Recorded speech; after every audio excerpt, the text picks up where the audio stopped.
That's your Gap hoodie, is that right? That's you who you're shooting at? No. Alright, now back it up again. One of the men involved in young Dolph killing is now supposedly admitting everything on tape, and is hinting at even more possibly including Yo Gotti's involvement and other names tied to plot. The streets aren't feeling the fact that he's talking, either, which means he might have to stay alert for the rest of his life. This wasn't just another Memphis situation. This was a murder that shook the whole city and the entire hip-hop community. Memphis is known for being real, but even in a place with a long history of street drama, nothing hit harder than what happened that day in November 2021.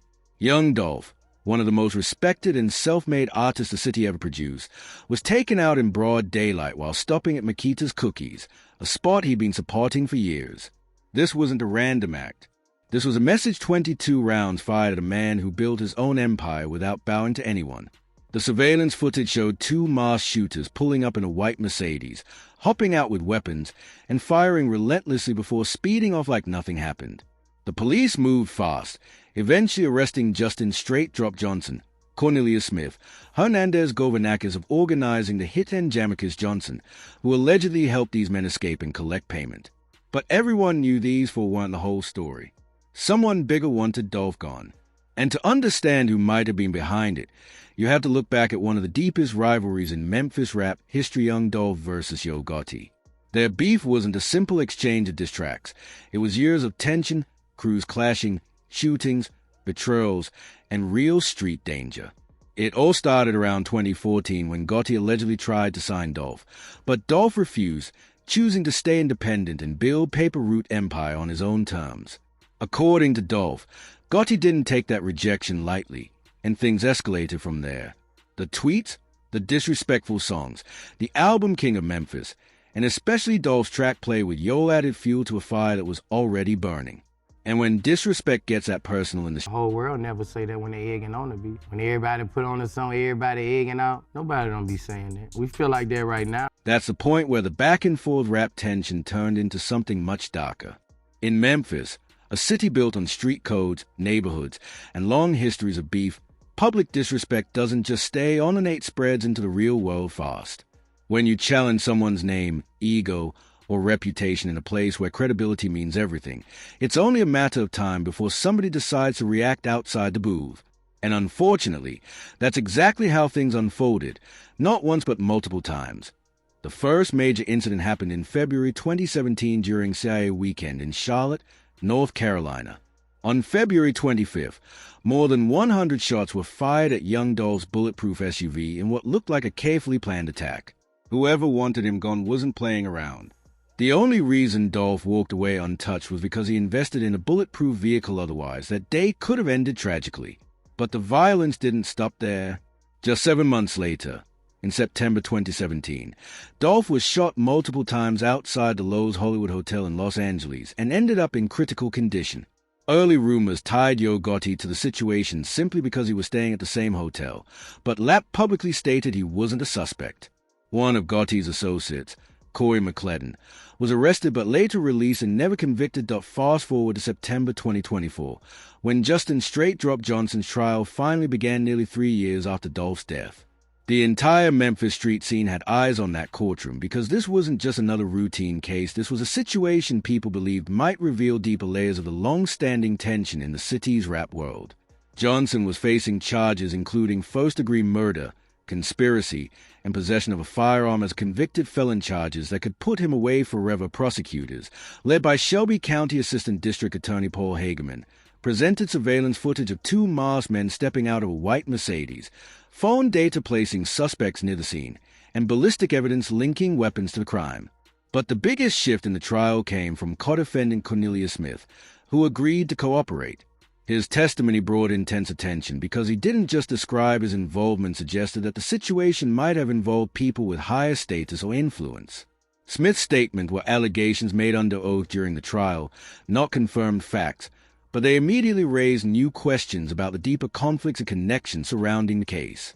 Since our last interview, Justin Johnson, a.k.a. Straight Drop, got sentenced to life in prison for the murder of young Dolph. Yeah. And in fact, I think they gave him another 50 years. Smith told the court that, according to his account, Big Juke allegedly offered a $100,000 bounty for taking out young Dolph on $100,000 to remove one of Memphis' biggest rap figures. In Smith's version, that bag was supposed to be split three ways. He and Johnson were each set to receive $40,000 for carrying out the hit, while Hernandez-Gavante-Man prosecutors say organized the whole operation would get $20,000 for putting the plan together. Smith even testified that he and Johnson allegedly met with Big Juke in the weeks leading up to the shooting to talk about how everything was supposed to unfold, and that after Dolph was killed, they supposedly got on FaceTime with him to confirm the job was finished. Smith also claimed his story went deeper. He testified that someone tied to CMG allegedly covered $50,000 of his legal fees after he was arrested in January 2022. Smith admitted he couldn't identify exactly who provided the money, but insisted that it came from the CMG side, hinting that someone connected to the label might have been helping the people involved. If those allegations were accurate, it would suggest something bigger than one person making a cowlet would imply a broader network of involvement, potentially raising questions about obstruction, assistance after fact, or wider participation beyond the shooters themselves. Of course, all of this is based on Smith's testimony, not confirmed findings, but it's the kind of claim that shook the entire courtroom. No Big Juke? Yeah, Juke was my boy. Oh, that was your friend? Yeah, that was my boy. Well, in the trial, in the Justin Johnson straight drop trial, they say that Juke had a $100K hit on Dolph. But this is where the whole situation gets complicated. Justin Johnson's defense attorney, Luke Evans, came out swinging and immediately went after Cornelius Smith's credibility. Evans argued that Smith was either lying or stretching the truth just to secure a lighter deal from prosecutors. He even pointed to a letter Smith allegedly wrote from jail where Smith supposedly told his family that he would say whatever they needed if it meant avoiding a life sentence. If that letter was authentic, it would completely undermine Smith as a witness and raise serious questions about whether his testimony was honest or simply crafted to protect himself. Evans also highlighted several inconsistencies in Smith's story, especially regarding the money. Smith claimed he was promised $40,000 for his role in the murder, yet admitted he only ever received $800 total $500 at first and another $300 later. Despite those credibility issues, the jury ultimately sided with the prosecution.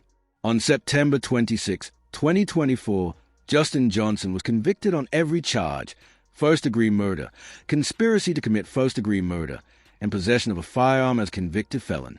The verdict came after the jury reviewed all the evidence, surveillance footage, phone data, and yes, even Smith's shaky testimony. Johnson was sentenced to life in prison.